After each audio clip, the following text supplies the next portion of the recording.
চিনতে পারছো? এটা হচ্ছে গুঁড়ো দুধ। আমার হেভি লাগে যখন কোনো রান্নায় গুঁড়ো দুধ প্রয়োজন হয়। যদি ধরো অল্প একটু লাগবে, 5 টাকার হলেই হয়ে যাবে, আমি 10 টাকার নিয়ে আসি। 5 টাকার একটু বেশি তরকারিতে দিই, আর বাকিটা আমার পেটে। শুধু শুধু কার কার ভালো লাগে এরকম? কি অবস্থা না? যাকে আজকে যে রান্নাটা করবো, ইদানিং দেখতে পাচ্ছি বিয়ে বাড়িতে গেলেই না নিরামিষ আইটেমের দিকে এই রান্নাটা অবশ্যই থাকে। সোয়াবিনের একটা রাজকীয় ইউনিক রান্না করে দেখাবো, সেটা সম্পূর্ণ নিরামিষ আর খেতে দুর্দান্ত। মানে পাতে পড়লে মাছ মাংস ছেড়ে দেবে, এইটুকুনি গ্যারেন্টি দিতে পারি। তো চলো কেমন করে করি, এই গুঁড়ো দুধটাকে শেষ করি, তারপরে দেখাচ্ছি। চলো আমার রান্নাঘরে। নিয়ে নিয়েছি সোয়াবিনের একটা প্যাকেট, বেশি নয়, দেখো 15 টাকা দাম মাত্র।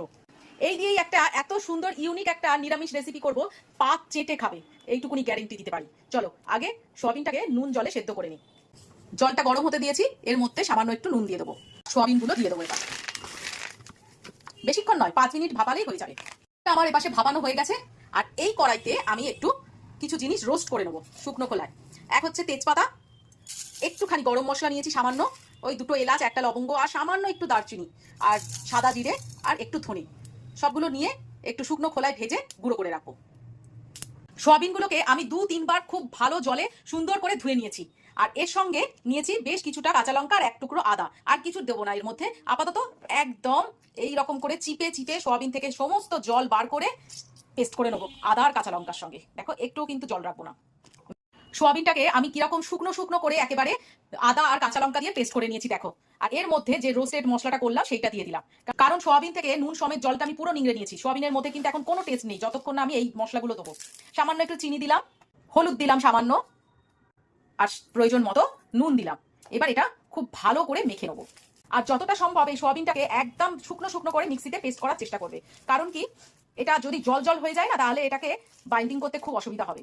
আমিষ হলে ডিম বা অন্য কিছু দিতাম, কিন্তু যেহেতু নিরামিষ তাই জন্য এই কর্নস্টার্চ একটু মিশিয়ে দেবো, না হলে কিন্তু বাইন্ডিং করতে অসুবিধা হবে, ভাজবার সময় না পুরো ছেড়ে ছেড়ে যাবে।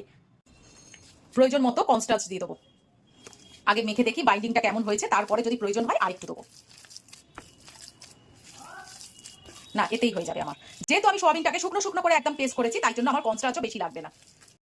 সোয়াবিনটাকে সমস্ত মশলা দিয়ে আমি গোল গোল করে একটা কোপ্তার আকার দিয়ে দিয়েছি। এইবারে এগুলোকে ভেজে নেবো।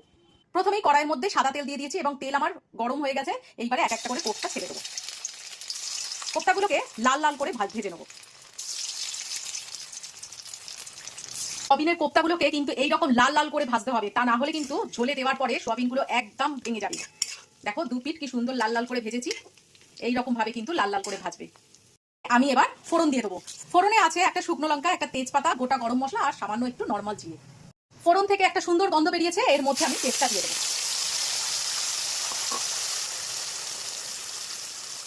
মশলা কষার আগেই সামান্য একটু চিনি দেবো, যেহেতু সোয়াবিনের একটা নিরামিষ তরকারি, সেই জন্য এই নিরামিষ তরকারিতে একটু চিনি না দিলে ভালো লাগে না।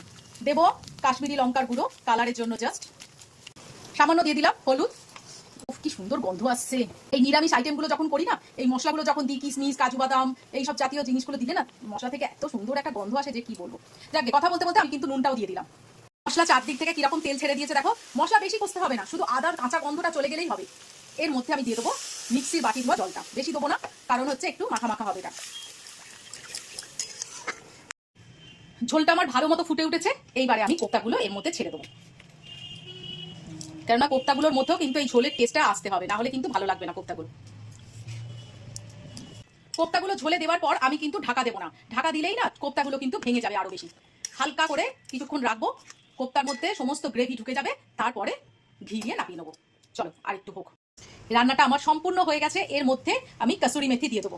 তোমরা চাইলে ধনে পাতাও দিতে পারো, কিন্তু কসুরি মেথির টেস্টটা একটা আলাদা মাত্রা এনে দেয়। আর এই দেখো একটা জিনিস দেখায়, কোপ্তা দেখো আমার একটুও ভাঙেনি, একটুও কোপ্তা ভাঙেনি, অথচ সমস্ত গ্রেভিটা কোপ্তার মধ্যে পুরো ঢুকে গেছে। কারণ কি বলতো, এই গ্রেভিটা পুরো দেখো কতটা ঝোল ঝোল ছিল আর কতটা টেনে নিয়েছে কোপ্তাটা।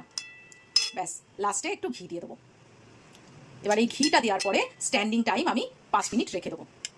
তারপরে শুধু ভাতে একবার দিয়ে দেখো, যদি কেউ নাম না করে তারপরে তুমি আমাকে বলবে। তো কেমন লাগলো এই নিরামিষ আইটেমটা? অবশ্যই একদিন করে খেও, আশা করি খুবই ভালো লাগবে। তো আজকের মতো বিদায় নিলাম, কালকে আবার একটা নতুন কোনো রেসিপি নিয়ে তোমাদের সামনে হাজির হব। আজকের মতো টাটা।